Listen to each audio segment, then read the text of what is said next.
Hey guys, Professor Bell, Comic Book University, and today we're going to be talking about my feat. Okay, not really. We're actually going to be talking about the feat roll in the Marvel Superheroes Advanced role-playing game. Now, we're going to actually keep this very basic for the advanced system, just because feats can get complicated. Even in the advanced system, it is actually a little bit difficult, so we're not going to do this all in one fell swoop. We're going to take our time with this a little bit. We're going to do several installments of this. For now, though, we're just going to go over the basics. This is the third installment of the how to play the Marvel Superheroes role-playing game. So, in regards to feats, straight out of the player's handbook, this part right here, the success of any action can be determined by a feat roll. Now, there are 5 main reasons to roll a feat.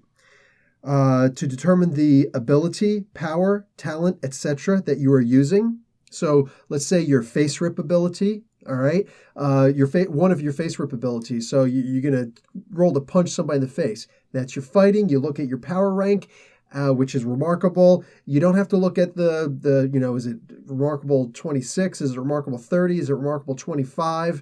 35. You don't have to look at any of that. The numbers are separate. Those are within the power rank. So you just look at the power rank itself, all right? The remarkable, incredible, unearthly, class 1000. That's one heck of a punch. You're going to look at those for your primary abilities. You can also look at your power rank. You can, if you're going to make some kind of a talent ability, if you're going to try and make some kind of a popularity feat based off of a resource, based off of a contact you have or an enemy that you have. And you can also do it for resource feats, which are not my favorite feats, but we're going to get into them nonetheless. Kind of necessary. So, next part, how to make a feat roll. You're going to figure out the rank and ability, all right? And you're going to then add or subtract from that power rank. So let's say you've got remarkable ability for your fighting. You're going to throw a punch at somebody. You got remarkable, but you've also got martial arts B. Awesome. That gives you +1 to hit in any hand-to-hand unarmed combat. So instead of remarkable, you're going to look at your universal chart here. And you're going to say, hey, man, I'm at remarkable. I'm going to give it a +1 column shift. Now, plus for column shifts, that's +1 CS, capital CS, +1 column shift. Pluses move to the right. Negatives move to the left. Nice and simple, right? So if you're at remarkable, you're going to move +1 to incredible. That's a +1 column shift from your remarkable. Now, let's say you have some other extraneous circumstance, like, for instance, it's a clear sunny day. You know what? You blindside the guy. The guy didn't realize you were behind him. He didn't realize you're going to sucker punch him, basically, you know? So the judge may rule, take an extra +1 to that, all right? Okay, cool. So you get +1 for your talent of boxing, martial arts B, and you get a +1 for surprise. Add those two together, it's +2 column shifts. So if you're at remarkable, your fighting is remarkable, you get +2 column shifts, boom, boom. You go from remarkable through incredible, and you stop at amazing. Bam! You got +2 column shifts to hit. You're going to roll under amazing. So you can see with the color chart, which we're not going to get into that right now. For now, just assume that white misses, green and above hits. For now, we're going to get into intensities later. That's when we're going to incorporate this top part of the list. But for now, we're going to keep it to this bottom part of the periodical table, the universal chart. All right. So you're going to roll under amazing. You can see you've clearly got advantages by being at amazing. You have a better chance of actually hitting somebody, better chance of getting all these cool results that you're looking for. So that is the pluses. And at the same time, minuses, let's say, okay, you're going to roll to hit, but your the room, he throws blinding powder in your eyes. So you're -2 to hit. Oh no, -2 to hit because you're blind fighting and you don't have a blind fighting ability. Okay. So you go from remarkable, -2 column shifts, through excellent, down to good. So you're going to be rolling to hit under good. That is clearly much harder to hit. Much harder to hit if you're stuck in good. So this is just simply going to be your power rank and shifting. What we just did there, the column shifts, this is shifting. So the third part out of 5 is rolling the percentile dice. Now, Again, just nice and simple. What do you need to actually play this game? Simplest thing in the world. You probably need the player's handbook. Having the judge's handbook wouldn't hurt either. So the basic box set, it will come on the back of both books, the judge's and the player's book. You will have the universal table. This is very important. You could print this out. And again, we've got the link below, so you can simply go online and you can find all of this information. It'll bring you right to a download section of a very awesome page, and boom, you're golden. You're going to have dice. Dice should come with your game. I just saw on eBay recently, oh, it's got everything in the game except for the dice. Why'd you take the dice out, dude? So you'll need percentile. That's 2 10-siders. Preferably make sure that they are percentile so that you've got, like, let's say a 90, 30, 60, and then you add the 1, 4, 3, whatever you got over here. Just use percentile dice. Worst case scenario, use 2 different color 10-siders, and just remember which one comes first. If you got a red and a green, which is what came in the advanced basic set, cool. Red, let's say red is the first number, green is the second number. So if you roll a 6 and you get it. Anyway, you're gonna have to roll the percentile dice at this point. Ooh, and that being the case, when you roll your percentile dice, you're going to roll whatever number you get. Let's say I roll these dice and I get a 72. Not bad, huh? So I'm going to come over here on the far left of the chart. I'm going to look down and I'm going to see 72. Let's see. Oh, anywhere from 71 to 75 is right here on this line. So I'm going to move all the way across until I come to my remarkable bang. And that says it's in the yellow. That says it's in the yellow. But let's say if I'm told, oh, you get +3 to hit. Well, +3 to hit, okay, whatever. It's still a yellow. It's still in the yellow. But what if I'm at remarkable and it says, well, -3 to hit? 1, 2, 3. Ooh, that is in the green now. That is now in the green. Under good at 71. Yes, it is. It is now in the green, which means the intensity is not as great. It goes from a special hit to a basic hit. And again, we'll get into intensity in a future video. For now, keeping it simple. So that is part 4, using the universal table. And the last part is just determine the result. Now, the result in and of itself is just, for now, it is simply going to be a matter of hit or miss. Again, we'll get into intensity later. So that being the case, you can take anything that you got, any kind of a reason you could have for the pluses or the negatives, you're golden. Let's take an extreme example here. Let's take Thor. Thor is one of the greatest fighters in the Marvel Universe, in my opinion, in comic book universe, period. All right? I know Wonder Woman over in DC is phenomenal. She's always done her training and whatnot. Her training since World War II, World War I, if you're talking about the movies. But Thor has lived for eons. And he doesn't just train. He actually goes into full practice, life or death scenarios. Look, I get the whole idea that Themyscira is pretty tough, all right? But the idea of a frost giant and a troll and a stone giant trying to murder you and send you to hell, literally with one L, is a little different from your fellow sisters practicing really intensely to make sure that you're ready for actual combat. That in and of itself, actual combat. So Thor, unearthly 100 fighting. Wow. This cat is not playing around at all. So now we're also going to look at his talents. He's got weapon specialist with Mjolnir, his hammer. So he's going to take Mjolnir and he's going to try and whack somebody over there. There's Loki messing with him. He's going to whack him. He's going to put the brunt end of that hammer right in between those stupid spikes. I actually like the spikes. Not important. So he's going to roll under, well, he's not going to roll yet, but he's going to try and determine the level of his feat. So in order for him to make a feat, he's first got to look on the table and see that he is under unearthly. That's his fighting, is unearthly. So now he's got a +2 column shifts to hit with that specific weapon because of his weapon specialization. So +2 to hit with Mjolnir. He is using Mjolnir, so he gets +2. So we're going to shift 2 to the right. There's Shift Y. Look at that.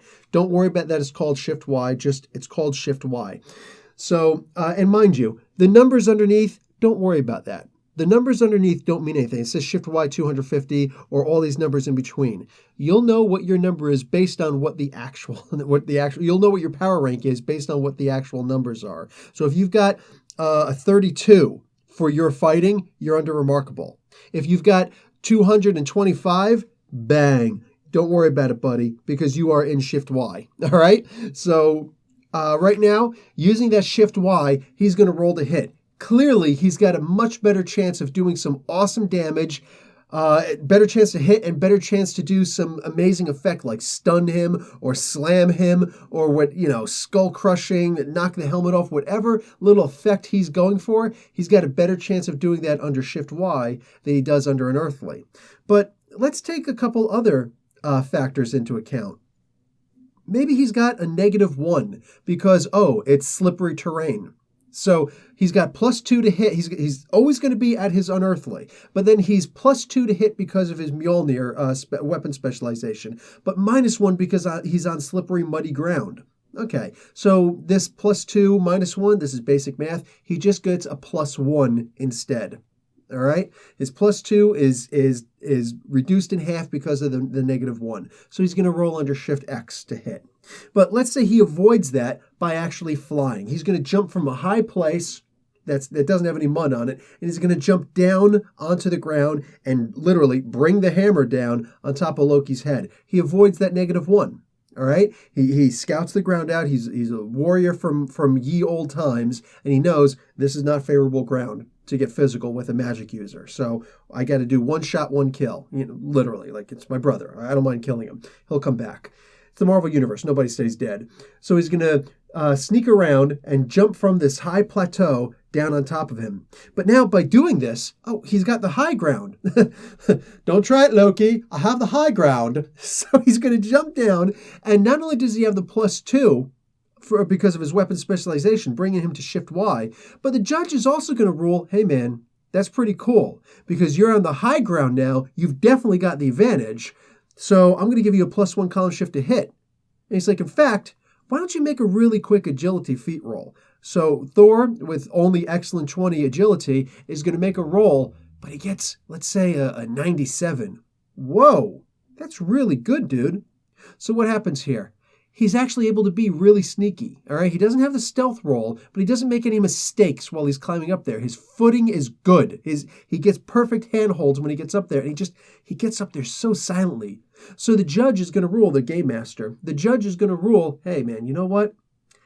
I'm going to give, as long as you don't make a battle cry or some kind of a typical Nordic statement, I'm going to allow you to get a +1 in addition to your, all your other advances because sneak attack, surprise roll. You got a little sucker punch going.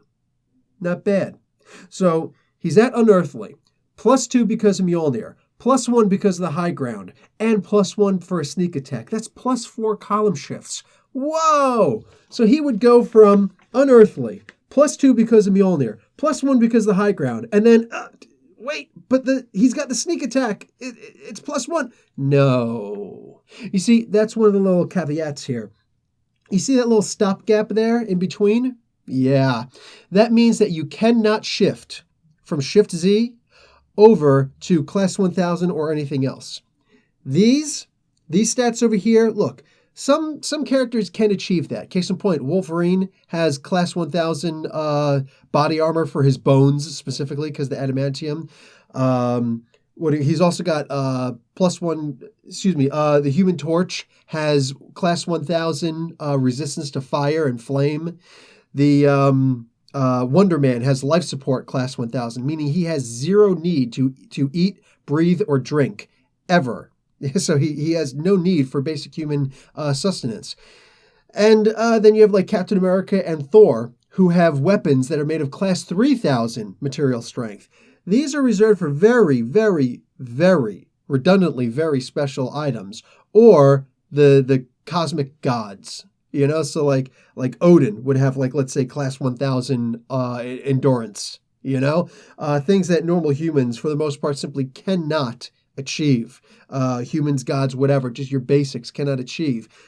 I'm going to give you an example. For instance, Mephisto is able to burn the Human Torch with fire. Why? Because Mephisto is demon class of extremely high cosmic proportions, and Human Torch is just a guy with firepower. So his Class 1000 is awesome. For the most part, no flame can touch him. But Mephisto's hellfire from his plane of existence, hell, that can touch him. So he can burn him in an instant.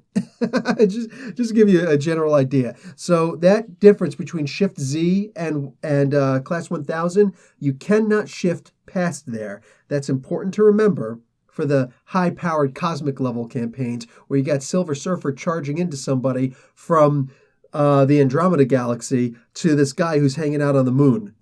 Right? You can charge as much as you want, but at some point, Shift Z is the highest you're going to get. And just deal with it. All right. For the most part, that we're just going to leave it there. All right. We're going to leave it there. We're going to get into intensities in a future video. We're going to get into that top tier rank of what you're looking for and the intensity of the results that you're looking for. We're also going to eventually get into resistance to feats. Let's say you're trying to go, like right now, if you're just trying to hit somebody, you're just trying to hit, whatever. That's not a big deal. They can roll a dodge on their own time. But let's say if you're actually trying to have a contest of wills with someone, like a strength contest, Juggernaut and Colossus interlace hands together. They're stuck in a pose and they're trying to push on each other. Their feet grinding into the ground. They're both making a feat roll, a strength feat roll to look for power rank intensity against each other. Who's going to win? Who's going to lose? Depends. Who's going to add karma? Colossus is simply not as strong as Juggernaut. So, but he's close enough that he's not just going to get brushed to the side. Can he overcome or not? That is a contest of wills, a contest of abilities. So we're going to get into those kind of feats also. This is a great game, guys. Stick with me. Genuinely. I think that almost everything is covered. And also, I want you to notice, third video, I'm finally getting into charts, right?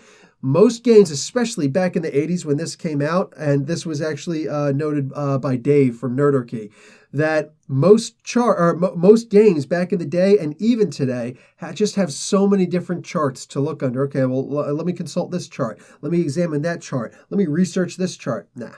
You got a couple other charts, like approximately 20 or less other lesser charts, minor charts. This is the major chart, the universal table, the major chart that you will, for the most part, only be looking at.